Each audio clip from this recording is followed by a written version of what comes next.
मेरे YouTube channel math solution में आपका स्वागत है। यदि आपने अभी तक चैनल को सब्सक्राइब नहीं किया है तो प्लीज़ चैनल को सब्सक्राइब कर बेल आइकन का बटन ज़रूर प्रेस कर लें, जिससे कि गणित के किसी भी प्रश्न पर बनने वाली वीडियो अपलोड होते ही नोटिफिकेशन के द्वारा आप तक शीघ्र पहुंच जाए। प्रश्नावली 11.1 में प्रश्न संख्या 5 है। एक वर्गाकार पार्क का क्षेत्रफल एक आयताकार पार्क के बराबर है। अर्थात एक वर्गाकार पार्क है, उसका क्षेत्रफल आयताकार पार्क के क्षेत्रफल के बराबर है।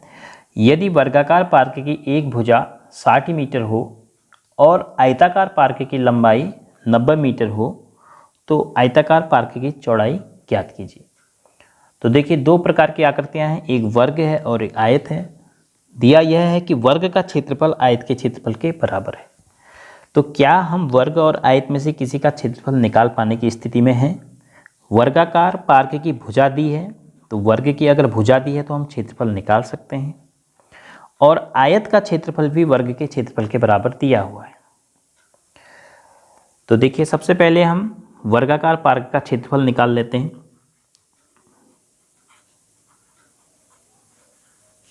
वर्गाकार पार्क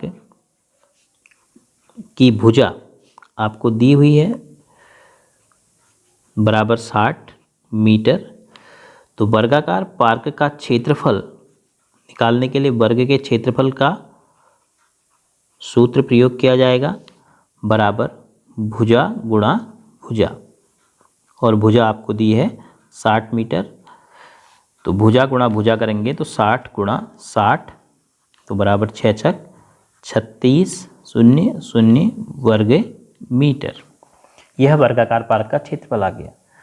इतना ही क्षेत्रफल आयताकार पार्क का भी है, ऐसा दिया हुआ है प्रश्न में, और आयताकार पार्क की लंबाई दी हुई है। अब आयताकार पार्क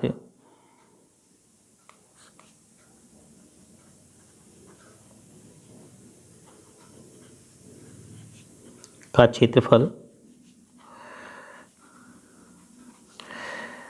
बराबर वर्गाकार पार्क का क्षेत्रफल।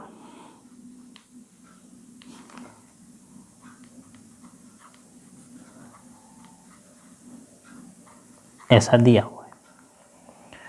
तो आयताकार पार्क का क्षेत्रफल क्या हो गया? आयत की लंबाई गुणा आयत की चौड़ाई के बराबर, और वर्गाकार पार्क का क्षेत्रफल आप निकाल चुके हैं 3600 वर्ग मीटर। अब आयताकार पार्क की लंबाई दी है 90 मीटर, तो इसकी जगह 90 रख लेंगे, गुणा चौड़ाई बराबर 3600।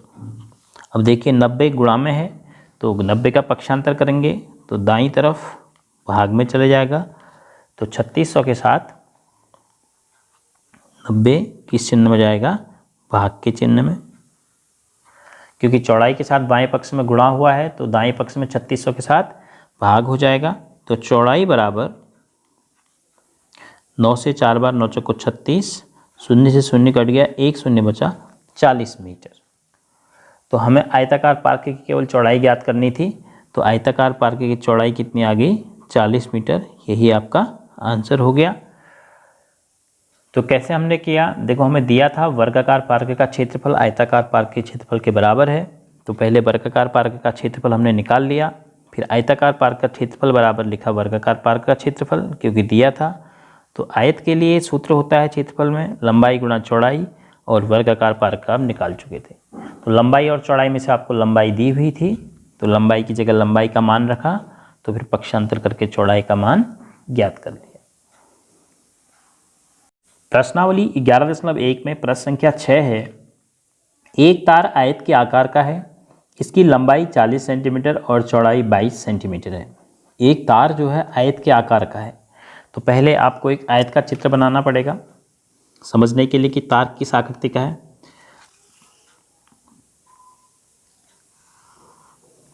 जो भी आपको एक काला काला रंग दिखाई दे रहा है, इसको आप तार समझ लीजिए। एक तार इस प्रकार की आकृति में है,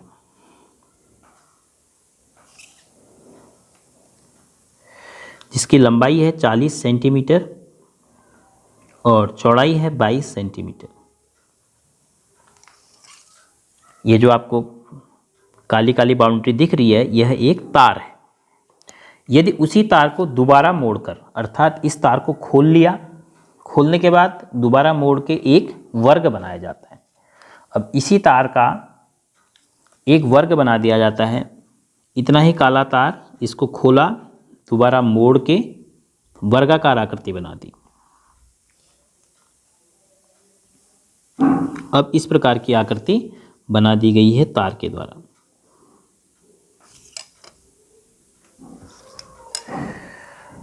तो प्रत्येक भुजा की माप क्या होगी? तो इस वर्गाकार तार की प्रत्येक भुजा की माप ज्ञात करनी है और यह भी ज्ञात कीजिए कि किस आकार का क्षेत्रफल अधिक होगा। दोनों का क्षेत्रफल निकाल के यह बताना है कि कौन सा क्षेत्रफल अधिक है, आयत के रूप में या वर्ग के रूप में। अर्थात उस तार ने जो जगह घेरी है आयताकार रूप में अधिक घेरी है या वर्गाकार रूप में। तो सबसे पहली बात तो ये समझने की है कि ये जो तार है काला काला, जितना लंबा यहाँ है उतना ही लंबा यहाँ है। तो इसका क्या मतलब हुआ? इस आयत का जितना परिमाप है उतना ही परिमाप इस वर्ग का है। तो अर्थात वर्ग का परिमाप बराबर आयत का परिमाप, और आयत की लंबाई और आयत की चौड़ाई आपको दी हुई है, तो आयत का परिमाप आप निकाल सकते हैं। लंबाई को चौड़ाई में जोड़ेंगे, फिर उसका दुगना कर देंगे, तो पूरी काली काली बाउंड्री आपको पता चल जाएगी। और उतनी ही काली काली बाउंड्री यहाँ पर है, अर्थात जितना सेंटीमीटर इस काली बाउंड्री की कुल लंबाई आएगी उतनी ही यहाँ हो जाएगी। तो सबसे पहले आयताकार जो तार है उसकी हम लंबाई निकालते हैं। तार की लंबाई बराबर आयत का परिमाप। जिस तार को मोड़कर आयत बनाया गया है उस तार की कुल लंबाई आयत के परिमाप के बराबर है। ये तार की लंबाई का मतलब आयत की लंबाई नहीं है, तार की लंबाई यहाँ से लेकर यहाँ तक, फिर यहाँ तक तार की लंबाई। तो तार की कुल लंबाई आयत के परिमाप के बराबर होगी, और आयत का परिमाप होता है 2 गुणा आयत की लंबाई में चौड़ाई को जोड़ते हैं, फिर 2 से गुणा कर देते हैं, तो कितना हो जाएगा? 2 गुणा लंबाई कितनी है 40 सेंटीमीटर, चौड़ाई कितनी है 22 सेंटीमीटर। तो इन दोनों को जोड़ा तो 2 गुणा 62 हो गया, और 62 को 2 से गुणा करोगे तो 124 सेंटीमीटर तार की कुल लंबाई आ गई। अब इसी 124 सेंटीमीटर तार को मोड़कर हमने वर्ग बना दिया। तो अब वर्ग का परिमाप आपको पता हो गया। वर्ग का परिमाप बराबर तार की कुल लंबाई। उसी तार से तो वर्ग बनाया गया है, तो तार की कुल लंबाई ही वर्ग का परिमाप है, अर्थात 124 सेंटीमीटर। और वर्ग का परिमाप बराबर क्या होता है? 4 गुणा भुजा।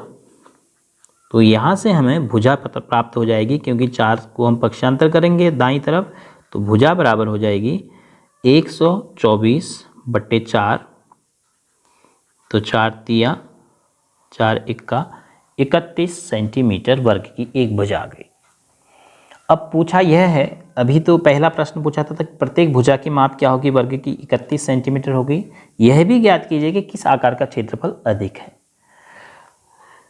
तो दोनों में हमें क्षेत्रफल निकालना है। तो पहले आयत का क्षेत्रफल बराबर लंबाई गुणा चौड़ाई। तो बराबर आयत की लंबाई कितनी है? 40 गुणा 22। तो 0 का 0, 22 को 88, 880 वर्ग सेंटीमीटर। आयत के बाद उसी तार से वर्ग बनाया है, तो वर्ग का क्षेत्रफल अर्थात वर्गाकार आकृति के रूप में तार ने कुल कितनी जगह घेरी? भुजा गुणा भुजा बराबर 31 गुणा 31। अब 31 का आप पहाड़ा पढ़ सकते हैं, क्योंकि 31 तिया ही पढ़ना है। 31 × 31 हासिल 3, 31 तिया 93,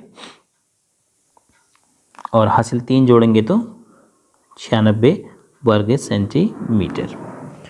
तो देखो कौन सी आकृति में क्षेत्रफल अधिक आ गया? वर्गाकार। तो किस आकार का क्षेत्रफल अधिक है? वर्गाकार आकार वर्ग का क्षेत्रफल अधिक है। तो आप लिखेंगे वर्गाकार आकृति में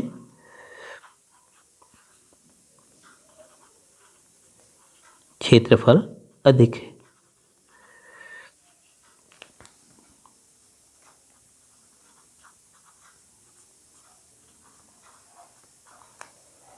परिमाप समान होने पर आयत और वर्ग में किसका क्षेत्रफल अधिक हो जाएगा? वर्ग का क्षेत्रफल अधिक हो जाएगा। इससे यह निष्कर्ष निकल रहा है।